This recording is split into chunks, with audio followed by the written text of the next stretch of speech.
এদেশের পরিস্থিতি হচ্ছে এরকম। আমরা এই আরেকটা বিষয় আমি আপনাদেরকে বলি, আওয়ামী লীগ আজকে দেশে নাই, বিএনপি আমি নাম নিয়েই বললাম, তারা মাদক মুক্ত করবে। যেই দলের অধিকাংশ রাজনৈতিক নেতৃবৃন্দ মাদকের সাথে সম্পৃক্ত, মাদকের ব্যবসার সাথে সম্পৃক্ত, তাদের মাধ্যমে কেরানীগঞ্জ কখনোই মাদক মুক্ত হবে না ইনশাআল্লাহ। হয়ে গেছে এটা 24-এর পরবর্তী বাংলাদেশ।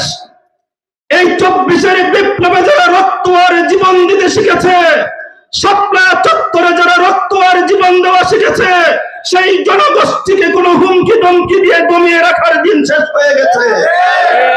আজকে একটা রাজনৈতিক দলের নেতারা যখন বক্তব্য দেয়, আমার জীবনের বিনিময়ে হলো এই কেরানীগঞ্জকে মাদক মুক্ত করব, এই ধরনের বক্তব্য যখন দেয়, সেই ওই রাজনৈতিক দলের আরেকজন নেতা তারপরের দিন ফেসবুকে পোস্ট করে তার আশেপাশে যেই সকল নেতাগুলো দাঁড়িয়ে আছে সবগুলো মাদকের সাথে জড়িত।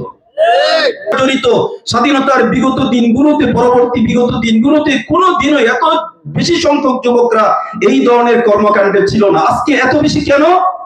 রাজনৈতিক শেল্টারেই তারা এগুলি হচ্ছে। আপনাদের এই করাতিয়া, সাক্তা এবং আমাদের রোহিতপুর আশেপাশে যে ইউনিয়নগুলো বিগত 3, 4, 5 মাসে যারা মাদকের সাথে সম্পৃক্ততার কারণে পুলিশ তাদেরকে ধরেছে, আপনি তাদের পরিচয় জানার চেষ্টা করেন তারা কোন রাজনৈতিক দলের সদস্য।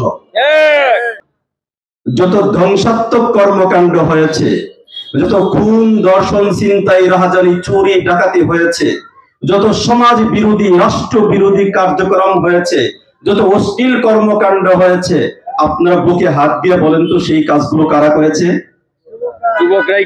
যুবকরা করেছে। বিষয়টা এরকম না? দেখবেন এর 70-95% জনশক্তি হচ্ছে বাংলাদেশের যুবক।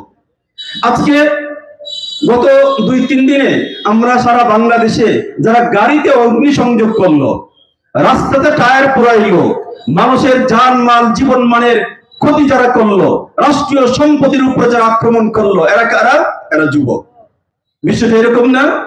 তারপরে আপনারা দেখেন আমাদের এই বাংলাদেশে অস্বীকার করার কোনো সুযোগ নাই, এই বাংলাদেশের যুবকদেরকে বারবার ক্ষমতায় যাওয়ার লাঠিয়াল হিসেবে ব্যবহার করে বাংলাদেশের প্রতিটা নির্বাচনেই আমরা দেখেছি যে যুবকদেরকে হাতিয়ার বা লাঠিয়াল হিসেবে ব্যবহার করে আমাদের দেশের রাষ্ট্রীয় নেতারা রাষ্ট্রীয় ক্ষমতায় যায়। বিষয়টা এরকম না? দুঃখজনক বাস্তবতা হচ্ছে আমাদের বাংলাদেশের পরিসংখ্যান বলে বাংলাদেশের প্রায় 60 লক্ষ উচ্চ শিক্ষিত যুবক বেকার অবস্থায় আছে। বাংলাদেশে প্রায় 60 লক্ষ উচ্চ শিক্ষিত যুবক বেকার অবস্থায় আছে। এদেশের সরকার এই উচ্চ শিক্ষিত যুবকদের জন্য কোনো কর্মসংস্থানের ব্যবস্থা করতে পারতেছে না। আমাদের বাংলাদেশের কথা, সারা বাংলাদেশের কথা বাদ দেন, আমাদের কেরানীগঞ্জের এই মডেল কেরানীগঞ্জের কথা আমরা বলি। এই মডেল কেরানীগঞ্জে আপনারা দেখবেন বিগত ফ্যাসিস্টদের আমলে একটা যুবকদের একটা জনগোষ্ঠী ছিল যারা ইউনিয়ন পরিষদে এবং উপজেলা পরিষদে অথবা আমাদের মডেল কেরানীগঞ্জ পুলিশ প্রশাসনের যে থানা, সেই থানাতে এই অফিস থেকে সেই অফিস সকালে বিকালে রাত্রে খালি মহড়া দিত এলাকার কিছু যুবকরা। এদের কোনো কাজ ছিল না, এদের কোনো চাকরি ছিল না, এদের কোনো ব্যবসা বাণিজ্য ছিল না, এদের একটাই কাজ ছিল, এরা যুবক, এরা রাজনীতি করে। এই পরিচয়ে এই যুবকরা আজকে দেশ থেকে বিতাড়িত অবস্থায় আছে। কেউ নিজের জীবন বাঁচানোর থাকিতে এলাকা ছেড়ে ঢাকাতে অথবা ঢাকার বাইরে অন্য কোনো জায়গায় আত্মগোপনে আছে। বিষয়টা কি সত্য নাকি অসত্য? আমাদের বর্তমানেও দেখছি যে যুবকরা তাদের কর্মসংস্থানে থাকার কথা ছিল, যেই যুবকরা মা বাবা স্ত্রী পুত্রের যে অধিকার, সেই অধিকার আদায়ের প্রতিষ্ঠার কথা ছিল, সেই যুবকরা আজকে কোন কোন রাজনৈতিক নেতার পিছনে পিছনে মোটর সাইকেল আর গাড়ির মহড়া দেয় প্রতিদিন। আমি জানতে চাই সেই যুবকদের কর্মসংস্থান কিভাবে চলে, সেই যুবকদের সংসার কিভাবে চলে, সেই যুবকরা কারা যারা ক্ষমতায় যাওয়ার জন্য যুবকদেরকে হীন কর্মকাণ্ডে তারা ব্যবহার করছে। আমরা এই অবস্থার পরিবর্তন চাই। আজকে আমরা সুস্পষ্টভাবে দেখেন আমাদের এই কেরানীগঞ্জের অনেক মানুষ বিদেশে অর্থাৎ প্রবাসী, এই প্রবাসী যুবকরা যুবকদেরকে তাদেরকে কর্মসংস্থান বিদেশে গিয়ে যেন ভালো মানের কর্মসংস্থানে তারা অধিষ্ঠিত হতে পারে, এই জন্য কেরানীগঞ্জ সহ ঢাকা 2 আসনে কাম্যমানের তাদের কোনো কারিগরি শিক্ষা প্রতিষ্ঠান অথবা কর্মমুখী যে শিক্ষা প্রতিষ্ঠানগুলো, এই ধরনের কোনো প্রতিষ্ঠান আমাদের এই স্বাধীনতার 54 বছরে আমাদের কেরানীগঞ্জ সহ ঢাকা 2 আসনে প্রতিষ্ঠিত হয় নাই। আমি আপনাদেরকে আশ্বস্ত করতে চাই, ইসলামী আন্দোলন বাংলাদেশ যদি বিজয়ী হয়, এই ঢাকা 2 আসনে যুবকদেরকে শিক্ষিত কর্মমুখী শিক্ষা ব্যবস্থার মাধ্যমে তাদেরকে কর্মসংস্থানের ব্যবস্থা করা হবে। একজন যুবকও কোনো কর্মসংস্থান ছাড়া এলাকায় থাকবে না, আমি আপনাদেরকে সেভাবে আশ্বস্ত করছি। প্রিয় ভাইয়েরা আমার, আমাদের এই যুবকদের, আমাদের দেখেন আমাদের পুলিশ প্রশাসনের গত পরশুদিন আমি আলোচনা করলাম যে এদেশে এই কেরানীগঞ্জের এত বেশি যুবকরা মাদকের সাথে সম্পৃক্ত, কেউ বিক্রি করছে, কেউ খাচ্ছে, কেউ সাপ্লাই করছে। এই অবস্থার মধ্যে কেরানীগঞ্জে এত বেশি যুবকরা জড়িত, স্বাধীনতার বিগত দিনগুলোতে, পরবর্তী বিগত দিনগুলোতে কোনো দিনও এত বেশি সংখ্যক যুবকরা এই ধরনের কর্মকাণ্ডে ছিল না। আজকে এত বেশি কেন? রাজনৈতিক শেল্টারেই তারা এগুলি হচ্ছে। আপনাদের এই কলাতিয়া, সাক্তা এবং আমাদের রোহিতপুর আশেপাশে যে ইউনিয়নগুলো বিগত 3, 4, 5 মাসে যারা মাদকের সাথে সম্পৃক্ততার কারণে পুলিশ তাদেরকে ধরেছে, আপনি তাদের পরিচয় জানার চেষ্টা করেন, তারা কোন রাজনৈতিক দলের সদস্য। আজকে একটা রাজনৈতিক দলের নেতারা যখন বক্তব্য দেয়, আমার জীবনের বিনিময়ে হলো এই কেরানীগঞ্জকে মাদক মুক্ত করব, এই ধরনের বক্তব্য যখন দেয়, সেই ওই রাজনৈতিক দলের আরেকজন নেতা তারপরের দিন ফেসবুকে পোস্ট করে তার আশেপাশে যেই সকল নেতাগুলো দাঁড়িয়ে আছে সবগুলো মাদকের সাথে জড়িত। আমি কি কথাটা বাস্তব বললাম? এটা ছিল সত্য কথা। তাহলে নেতাই বক্তব্য দিয়ে মাদক মুক্ত করবে, আর নেতা এই বক্তব্য দেওয়ার সময় তার চতুর্পাশে যারা দাঁড়িয়েছিল বক্তব্যের সময়, এই সবাই মাদকের সাথে জড়িত। এই বক্তব্যকার সেই দলের আরেকজন নেতা।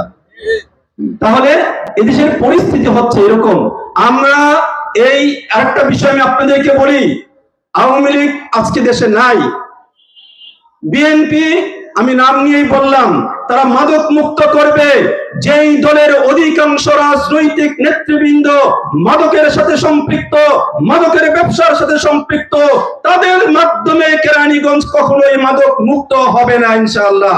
আমি আপনাদেরকে আশ্বস্ত করতে চাই, আমরা যদি নির্বাচিত হই, আমরা অবশ্যই কেরানীগঞ্জকে মাদক মুক্ত করব।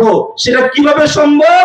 আমরা মনে করি, আপনারা দেখবেন আমাদের এই আজকের এই অনুষ্ঠান সহ এই কেরানীগঞ্জের ইসলামী আন্দোলন বাংলাদেশের সকল রাজনৈতিক নেতারা এবং সকল সহযোগী সংগঠনের, শুধু কেরানীগঞ্জ নয় সারা বাংলাদেশে ইসলামী আন্দোলনের এমন একজন নেতা কর্মীও নাই যারা মাদকের সাথে সম্পৃক্ত। অতএব তেঁতুল গাছ লাগিয়ে যেমন ফজলি আমের আশা করা যায় না, ঠিক তেমনি ভাবে যারা রাজনৈতিক ভাবে মাদকের সাথে সম্পৃক্ত, তাদের মাধ্যমেও কেরানীগঞ্জকে মাদক মুক্ত করা সম্ভব হবে না। এই জন্য আমরা আপনাদের কাছে আরেকটা বিষয়, দেখেন আমাদের এই কেরানীগঞ্জ আজকে অনেক কিছু হচ্ছে। আমাদের এই যুব সমাজকে নীতি নৈতিকতার পাশাপাশি তাদের মানবিক প্রতিভা বিকশিত করবার জন্য পর্যাপ্ত পরিমাণে খেলাধুলার মাঠ নাই। আমরা আপনাদেরকে আশ্বস্ত করতে চাই, ওয়ার্ড ভিত্তিক ইসলামী আন্দোলন বাংলাদেশ যদি এই অঞ্চলে বিজয়ী হয়, তাহলে এই কেরানীগঞ্জের প্রতিটা ওয়ার্ডে ওয়ার্ড ভিত্তিক আমরা খেলার মাঠ প্রতিষ্ঠা করব ইনশাআল্লাহ। সাথে সাথে আজকে যেহেতু যুবকদের এই সম্মেলন, আমরা বলতে চাই, যুবক ভাইরা যারা রয়েছেন, আল্লাহ রাসূল সাল্লাল্লাহু আলাইহি ওয়াসাল্লামের হাদিস হইল যে প্রতিটা যুবক ততক্ষণ পর্যন্ত এক কদম আগেও যেতে পারবে না, এক কদম পিছনেও আসতে পারবে না কিয়ামতের মাঠে, যতক্ষণ না পর্যন্ত 5টা প্রশ্নের জবাব না দিবে। তার মধ্যে একটা প্রশ্ন হচ্ছে, তুমি জীবন দুনিয়াতে থাকতে তোমার যৌবনকালটা, যুবক বয়সের সময়টা কোন কাজে ব্যয় করেছো? এই জবাব না দেওয়া পর্যন্ত জান্নাত অথবা জাহান্নাম কোনো দিকে যাওয়ার সুযোগ নাই। যেহেতু অতএব আমি বিশ্বাস করি আজকে এই কেরানীগঞ্জ সহ সারা ঢাকা 2 আসন সহ সমগ্র বাংলাদেশের যুবকরা নীতি নৈতিকতার মাধ্যমে যদি আপনাদের জীবনকে যদি সাজাতে চান, যদি সত্যিকার অর্থে সমাজের মধ্যে ভালো মানুষ হিসেবে যদি পরিচিতি অর্জন করতে চান, তাহলে ইসলামী যুব আন্দোলন বাংলাদেশ আপনাদের জন্য উপযুক্ত একটা প্ল্যাটফর্ম হবে।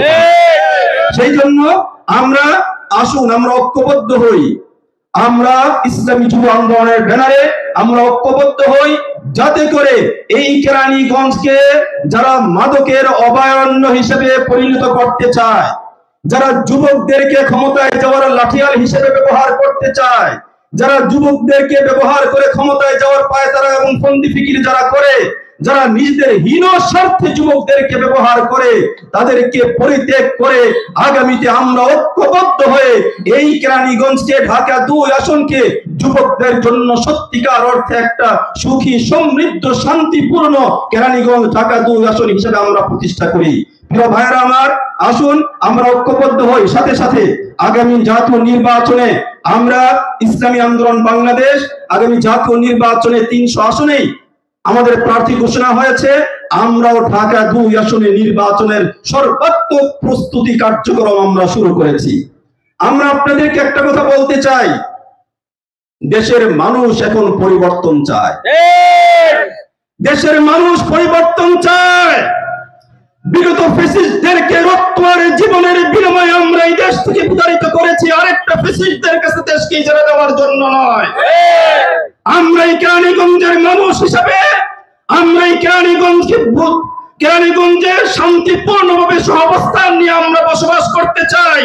এদেশের সর্বস্তরের মানুষের নাগরিক অধিকার, মৌলিক অধিকার, ভোটের অধিকার নিয়ে আমরা স্বাধীনভাবে বেঁচে থাকতে চাই, বসবাস করবার সুযোগ চাই। আজকে আমরা শুনি আকার ইঙ্গিতে ইনডাইরেক্ট ভাবে হাত পাখার যারা কর্মী বিভিন্ন এলাকায় তাদেরকে হুমকি ধমকি দেওয়া হচ্ছে। আমরা যারা হুমকি দেন, আমার এই আওয়াজ যাদের কান পর্যন্ত পৌঁছবে, আমি আপনাদেরকে বলি হুমকি ধমকি দেওয়ার দিন কিন্তু শেষ হয়ে গেছে। এটা 24-এর পরবর্তী বাংলাদেশ। এই 24-এর বিপ্লবে যারা রক্ত আর জীবন দিতে শিখেছে, শাপলা চত্বরে যারা রক্ত আর জীবন দেওয়া শিখেছে, সেই জনগোষ্ঠীকে কোনো হুমকি ধমকি দিয়ে দমিয়ে রাখার দিন শেষ হয়ে গেছে। অতএব আগামী নির্বাচনে এই ফ্যাসিস্টি আচরণ যারা করবে তাদের বিরুদ্ধে দল, মত, জাতি, ধর্ম, বর্ণ নির্বিশেষে সর্বস্তরের দেশপ্রেমিক নাগরিকদেরকে ঐক্যবদ্ধ হতে হবে। ঐক্যবদ্ধ হয়ে এই ফ্যাসিস্টদের বিরুদ্ধে আপনাদেরকে অবস্থান নিতে হবে। এই জন্য আসুন আমরা ঐক্যবদ্ধ হই।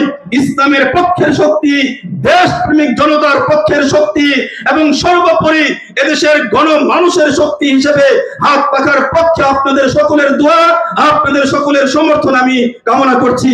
প্রিয়